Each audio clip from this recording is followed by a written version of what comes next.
Hi guys, welcome to 10.3 polar coordinates. So we are going to look at yet another way to express curves in the XY plane using a different measurement system. So polar coordinates will use angles and distances to locate points in a plane. So let's suppose we have this point right here in the plane.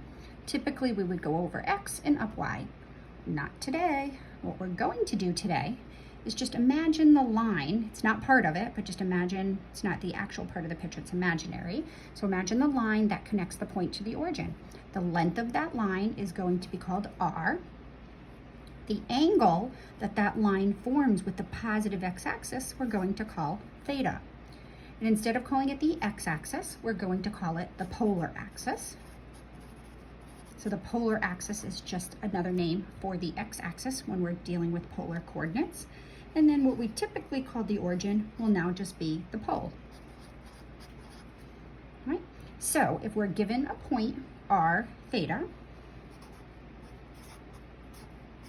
what we do is we go an angle of theta, and imagine the line, the terminal side of theta, and then we go r units up theta. That's if r is positive. If r is negative, well, instead of going up the line, we're going to go in the opposite direction of the terminal side. So let's look down here. Let's suppose we had r theta. We would go an angle of theta, draw the terminal side of theta, and then we would go, this would be the absolute value of r, and then we would go on the opposite side and go down r units this way. So this would be the point r theta if r was negative. Right, so if it sounds confusing, it's really not. Let's look at plotting a couple points. Let's plot the point 4, 45 degrees. We'll plot the point -5, 210 degrees, and 2 pi over 3. So being able to convert between radians and degrees is going to make your life a lot easier. 45 degrees is pi over 4. 210 degrees is what? 7 pi over 6. And 2 pi over 3 is 120 degrees. So going back and forth is a good thing to be able to do. So let's first plot the point A. So what we do is we start at the positive x-axis. We go 45 degrees, which is pi over 4. And we look at the terminal side of 45 degrees, and then we're going to go up 4 units. So the circles in this polar graph paper, so this stuff's pretty cool. You can Google it, go to Google Images or just Google polar graph paper. This stuff comes up. Each ring represents 1 unit. So we'll go up 1, 2, 3, 4. So there is my point A. 45 degrees or pi over 4. We went up 1, 2, 3, 4 units. All right, let's do B.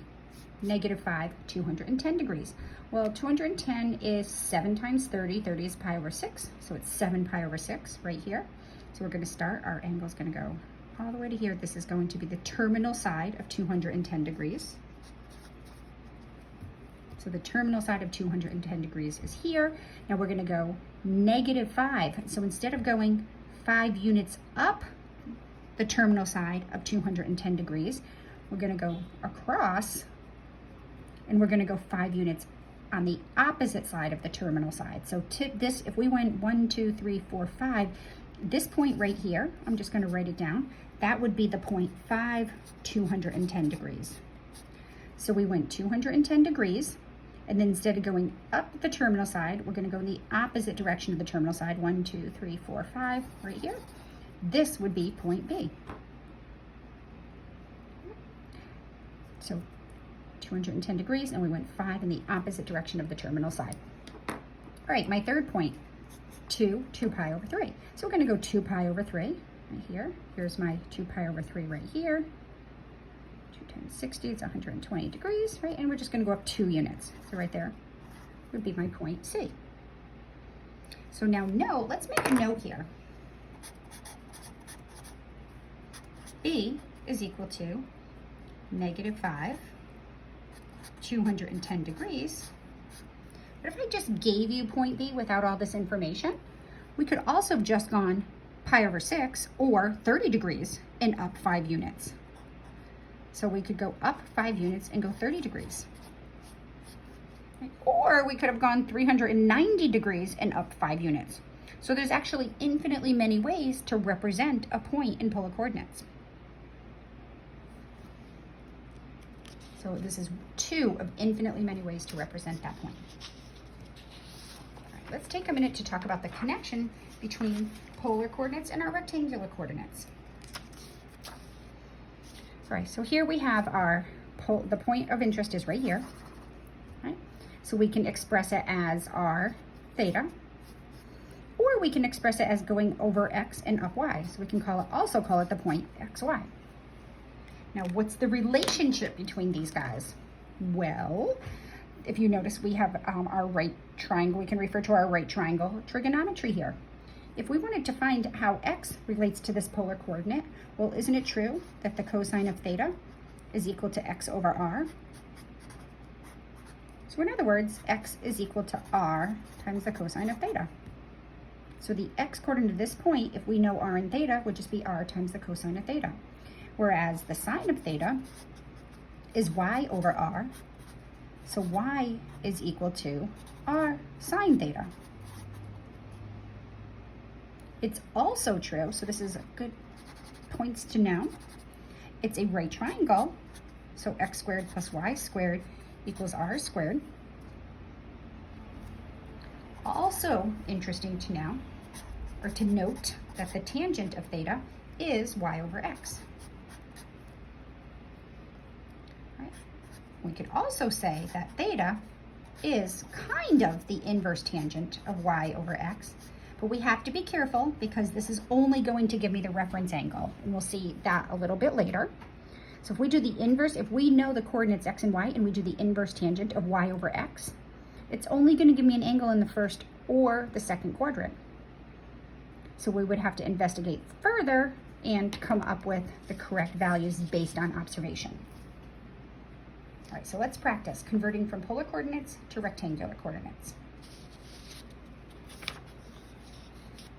So just a reminder, if we're given the polar coordinates r theta, then x is equal to r cosine theta, and y is equal to r sine theta. So let's turn 5 pi over 3, into rectangular form. Well, 5 pi over 3 is 5 times 60, so that's 300 degrees. So this looks like it's broken up into 30s, so it looks like it's going to be about here. And it's going to go out 12 units. 1, 2, 3, 4, 5, 6, 7, 8, 9, 10. It's only 10, so we'll just go out 12 right here. So our point is right there. So this angle is 5 pi over 3. And it's going to go out 12 units. The length of this line is 12. So we can see we are in quadrant 4, right? So my x coordinate is going to be r, which is 12, times the cosine of 5 pi over 3. Well, what's the cosine of 5 pi over 3? Oops, did I change it? Nope, 5 pi over 3. The cosine of 5 pi over 3 is, well, 5 pi over 3, that's going to be 1/2. We're in the fourth quadrant, so it's positive. So it's going to be 12 times 1/2, which is equal to 6. So that makes sense. If we're in the fourth quadrant, my x coordinate has to be positive. So keep that in mind. Y is going to be 12 sine of 5 pi over 3, right? Which is going to be 12. Well, the sine of 5 pi over 3 is the square root of 3 over 2, but we're in the fourth quadrant, so it's negative square root of 3 over 2, which is negative 6 square root of 3. So therefore, this point in rectangular coordinates is going to be 6 is my, my x coordinate, and negative 6 square root of 3 is my y coordinate. 6 over and 6, negative 6 square root of 3, or 6 square root of 3 down.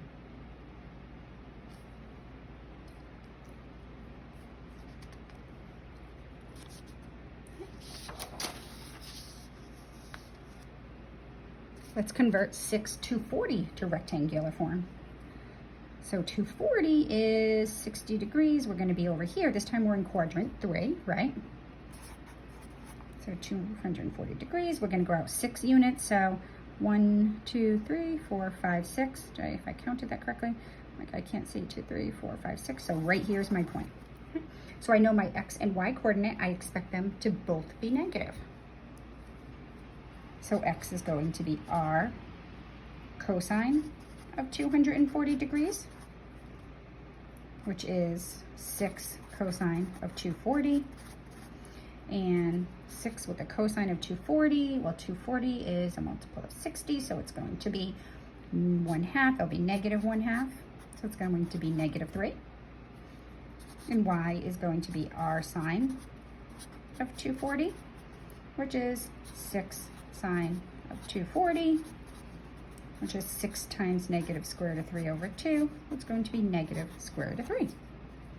So therefore, this point in xy coordinates is equal to negative square root of 3, negative 3, negative square root of 3.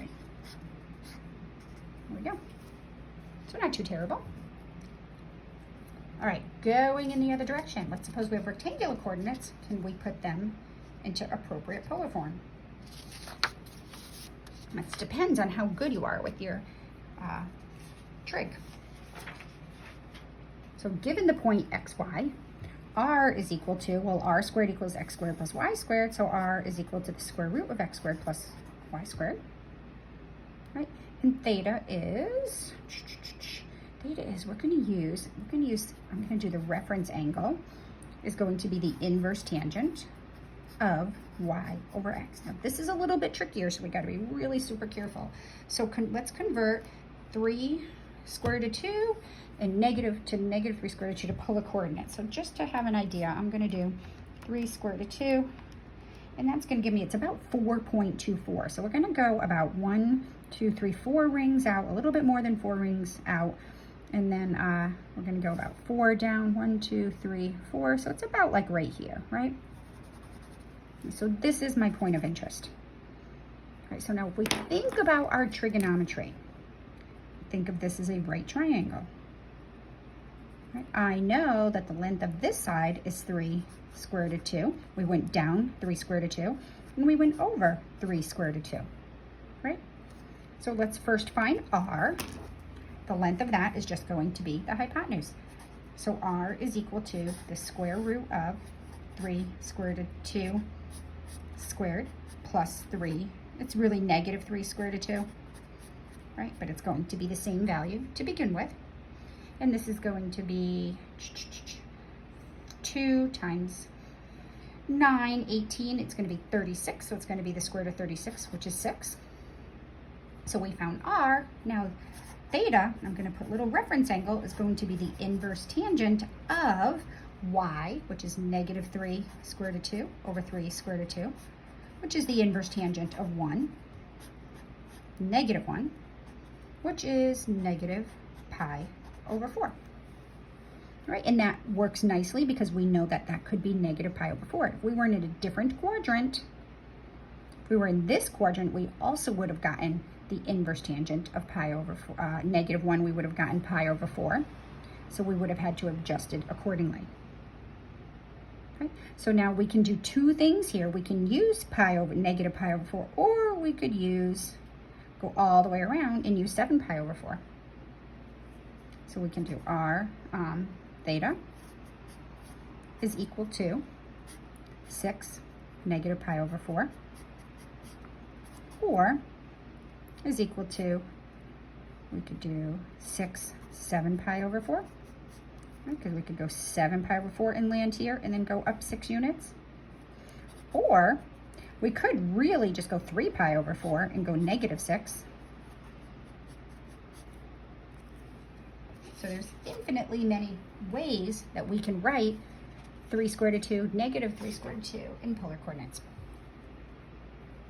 All right, now getting the inverse tangent of 1 gave us one of our standard angles. We don't always get nice angles. So let's suppose we had something like this. It said convert negative 5, 12 to polar coordinates. So negative 5 would be 1, gosh, I can't see this, 1, 2, 3, 4, 5. We're gonna go over 5 and then up 12. 1, 2, 3, 4, 5, 6, 7. So we're gonna be like way up here somewhere, okay? And if we think of our right triangle trigonometry, and don't go by the line you draw on, because I might have drawn this inaccurately. I know that this side is 5 and this side is 12. So from this, I know that r is equal to the square root of -5 squared plus 12 squared, which happens to just come out to be a nice number, 160 square root of 169, which is 13. So r is 13. Now, theta, the reference angle, is going to be the inverse tangent of 12 over 5, 12 over -5. And we don't have any nice angle whose tangent is 12 over -5. So this is where we're going to have to approximate, and it will stay in the directions, like round to however many decimal places. I'm going to make sure I'm in radian mode. Yep. And I'm going to do, no, actually I want to be in degree mode. I think it's easier to look into degrees. So let's go down and go over to degree mode. Again, follow the directions. And I'm going to do the inverse tangent of 12 divided by -5. And I get about 67.4 degrees. So I did this second inverse tangent, and I did 12 over -5, and I got -67.4 degrees. Now, -67.4 degrees is over here, but my point is in the second quadrant. So I have to adjust accordingly. So -67 is about here, so this must have the same reference angle as -67.4. So this angle in here must be -67.4, but remember the angle we're looking for is the angle from the x-axis to the terminal side, or the hypotenuse of the triangle. So theta actually equals 180 degrees, I'm going to say about, minus 67.4 degrees. So we're going to call theta 112.6. So -67.4 and 112.6 have the same tangent, which is 12 over -5, but we need the angle 112.6. So therefore, the answer is 13 is r and 112.6 degrees, approximately. All right, polar curves get really, really fun. You can draw some pretty cool stuff using polar coordinates. So when we draw polar curves, we can use the fact that x is equal to r cosine theta. We can use the fact that y is equal to r sine theta. We can use the fact that r squared is x squared plus y squared, or equivalently that r is equal to the square root of x squared plus y squared. And then we can use the fact that the reference angle for our polar point is the inverse tangent of x over y, to convert from one coordinate system to the other. So let's convert x squared plus y squared equals 16 into polar form. Well, we already know what the graph of x squared plus y squared equals 16 looks like in rectangular coordinates. It's a circle of radius 4 centered at the origin. But notice x is r cosine theta. So this is really r cosine theta squared, right? Plus y squared, which is r sine theta squared. And 16 is just 16. So I'm going to see, we're going to bring this through, r squared cosine squared plus r squared sine squared equals 16. Let's factor the r out.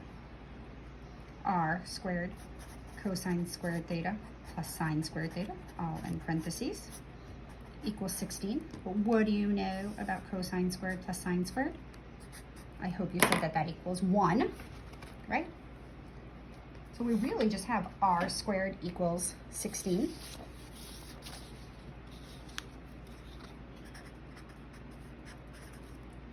So we can call this r equals 4, or we could call it the equation r equals -4. So this simple little itty bitty equation, r equals 4, is the same thing as x squared plus y squared equals 16 in Cartesian coordinates. So how do we get, if I gave you r equals 4, how could we get back to x squared plus y squared equals 16? Or how does this connect to a circle of radius 4? Well, r can be 4. So remember, r is the length, it's the tip of the length of the line. If we take a line from the origin to our point, r is the length of that line. So if we take, and notice there's no theta in here, So theta can be anything. So for any angle, we go on any angle here on our grid and we go 4 units up that angle. We have this point. We go 4 units up here. We have this point. We go 4 units up this angle. So R has to be theta. So we have to be 4 units from the origin. So no matter where we go, if we stay 4 units from the origin for any angle theta, right, no matter where I go, I'm going to get all the points on the outside of this circle. So R equals any number is going to be a circle of radius, whatever that number is. So how do we account for R equals -4? Well, if I go to this angle right here and I go down this side, I would just go the opposite direction, so I'd be at that point. So if I went up this side, I use this angle theta, and then I just went in the opposite direction 4 units, I would be at that point. So I'd still get all those points. So R equals 4 is a circle of radius 4. Let's see, what would the graph of y equals 1 over x look like in polar form? Well, y is r cosine theta, right? And x is 1 over r sine theta. So there's not really, I mean, you could leave it like this. We could make it look a little bit more visually pleasing. You might see r squared cosine theta sine theta equals 1, right? So that's another way to express it. And it's good to see the different representations, because if we were given this, could you get back to y equals 1 over x? We could also do, there's a trig identity. Note that 2 sine theta cosine theta equals the sine of 2 theta. Remember that one? So we could say that the sine of theta cosine of theta is equal to 1/2 the sine of 2 theta. Right, so we could also write this as 1/2 r squared, the sine of 2 theta. Nope.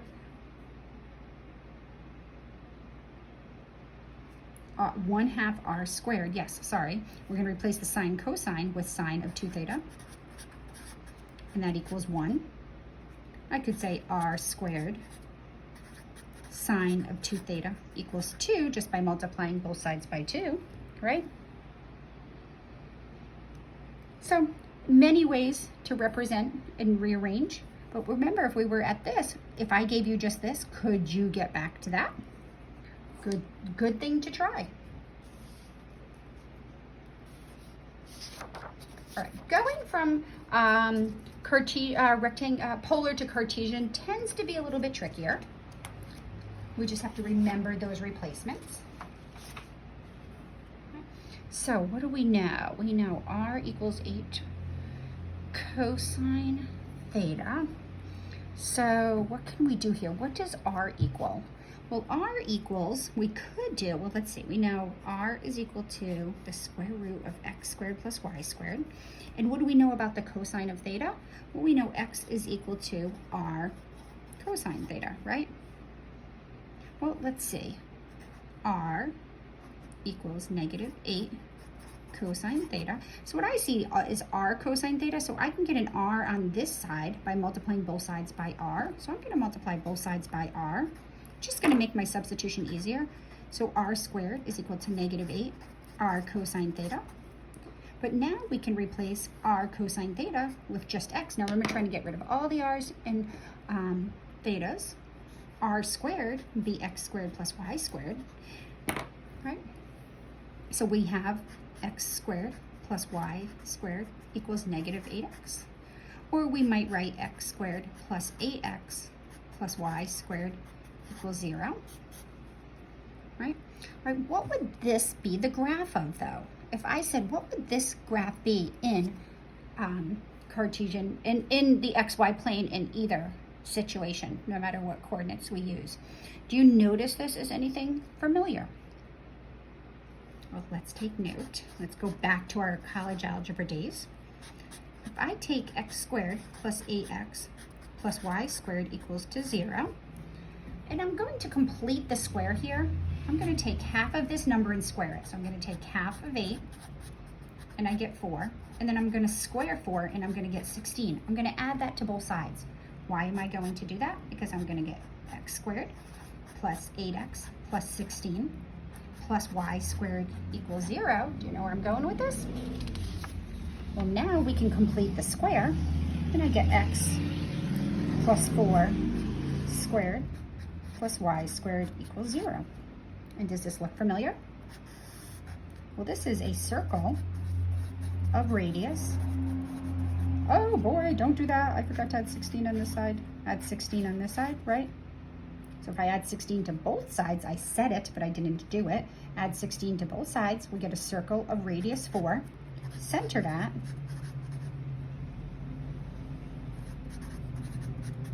-4, 0.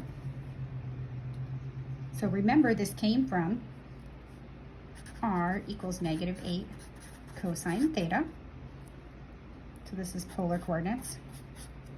And we transformed it into x plus 4 squared plus y squared equals 16. And this is Cartesian coordinates. All right, you might not have seen that, but that's okay with practice. All right, let's check out something cool here. All right, last section, I'm going to zoom in and maybe I'll remember to zoom out this time. Okay. Last section, we went into mode and we graphed parametric curves. Look right to the right, polar. So function, go parametric, skip over to polar, hit enter. Now watch when you do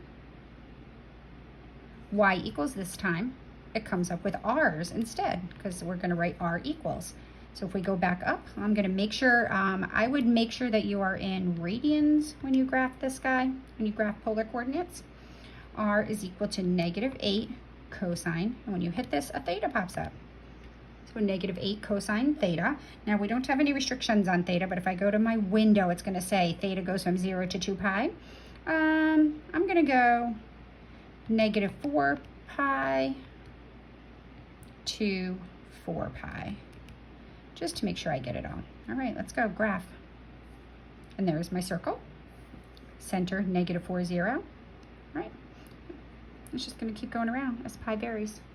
So it looks a little bit more like an oval or an ellipse, but it's not. It's a circle. It's because these older calculators don't have a square viewing screen. I'm not sure what you have and if yours is more square than mine, but it's definitely a circle of radius 4. All right, and I will remember to zoom out. Here we go. All right, what about this? So we just did r equals something. We did r equals 4, then we did r equals -8 cosine theta. What if I had just theta and no restrictions on r? Can you imagine what the graph of this would look like? Well, theta equals pi over 4. So I can say that the tangent of theta equals the tangent of pi over 4, right? So in other words, y over x, which is the tangent of theta, equals 1. So y equals x. This is just the graph y equals x. And if you think of the graph y equals x, so the angle is pi over 4. And r can be anything. So this would represent all the positive values of r. This would represent all the negative values of r. So this is theta equals pi over 4, which is equivalent to the line y equals x. So I'm going to have you explore these, but let's just look at a few common graphs and keep them handy. All right, if theta just equals a number, like here, theta equals pi over 4, it's always just going to be a line because it's going to say we're going to go theta degrees away from the x-axis and we're just going to stop there. So whatever we go, so if theta, whatever a is, we're going to go a degrees or a radians away, however theta is expressed, and then that's where we're going to stop. So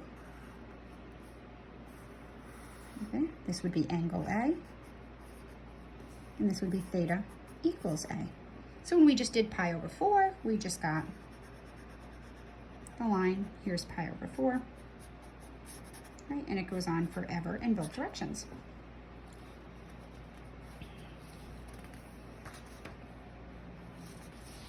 If we had theta equals 210 degrees, where we go 180, then 30 more. So here's 210 degrees.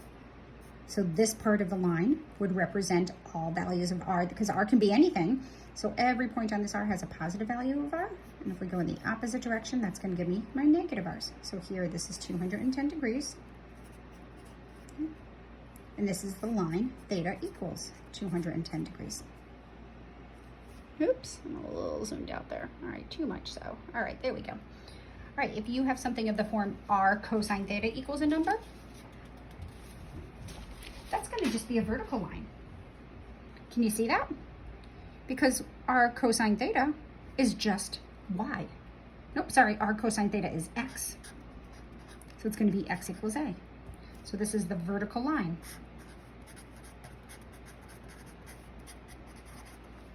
X equals a.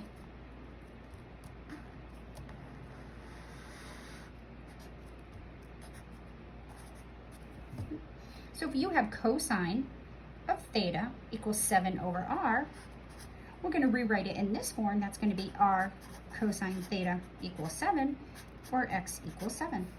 It's just going to be the vertical line, x equals 7. If we have r sine theta equals a, well, r sine theta is y, so this is just going to be the horizontal line. So we have y equals a, horizontal line, y equals a, so it would just be this guy.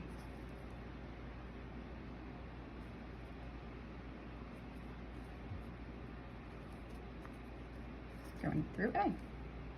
So if you had r sine theta equals -2, this would be y equals -2. So it would just be this. Right. So 3 different ways to express lines. Circles. If you have r equals a constant, it's going to give us a circle centered at the origin. With radius, we say radius absolute value of a if r is negative. So this is a circle centered at the origin with radius absolute value of a. A little crooked. So that's a. This would be r equals a. So if you had r equals -3, that would be a circle center is 0, 0, r is equal to 3. So it's just a circle of radius 3 centered at the origin. Try to make that one a little bit better. Like that. So this would be r equals -3. If you have something of the form r equals 2a cosine theta, this is also going to be a circle. Our center is going to be at the absolute, nope, it's going to be at a, sorry. It's going to be at regular a, bear with me, 0. And my radius is going to be the absolute value of a. So whatever the coefficient is in front of the cosine, we have to take half of it to obtain the information that we need. That makes sense. So previously, we already did r equals -8 cosine theta. And we converted this into Cartesian coordinates and found that it was a circle centered at -4, 0 with radius 4, right? So previous example. So you can go back and confirm. So here we would say a equals -4 because 2 times what gives me -8. So therefore circle with radius 4 centered at -4, the actual value of a, 0. 1, 2, 3, 4, 1, 2, 3, 4. So here's my center. We're going to go up 4 and it's going to look something like this.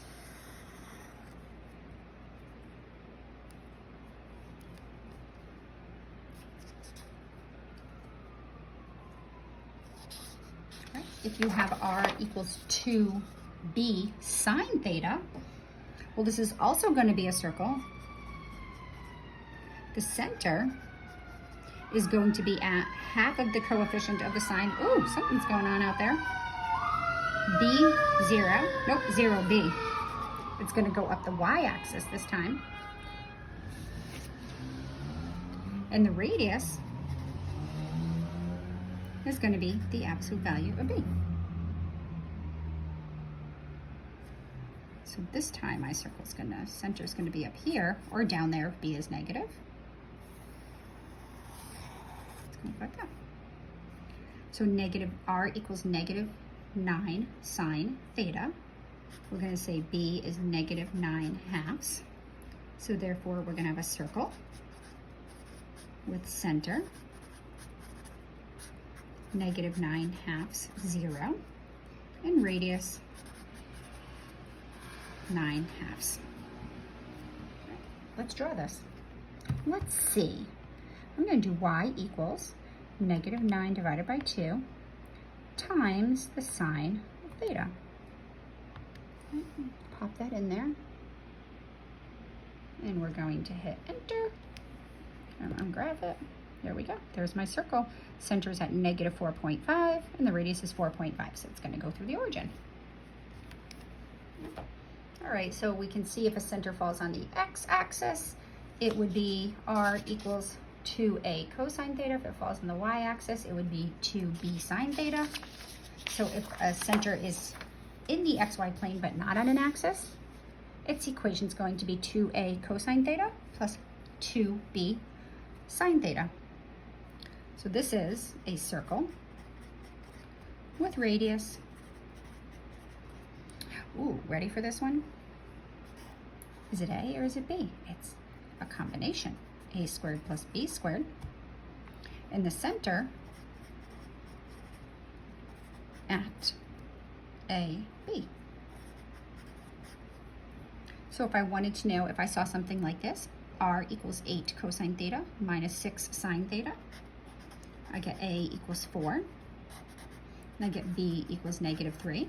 Because it's plus 2b, so b must be negative 3 to give us negative 6 sine theta. Right, so we're going to be a circle with radius square root of 16 plus 9, which would be 5, and the center would be 4, negative 3. Okay, let's take a quick peek at that one. All right, ready? Can you see that? I have 8 clear, 8 cosine theta. Make sure you use your parentheses. Minus 6 sine theta. All right, and let's graph that guy. There we go. My center is at 4, negative 3, and my radius is 5. Beautiful. All right, play around with these. They are great graphers. If you go online and you want to practice graphing and seeing some cool pictures, just Google graphing in polar coordinates and have fun. If you have questions, you know where to find me. See ya.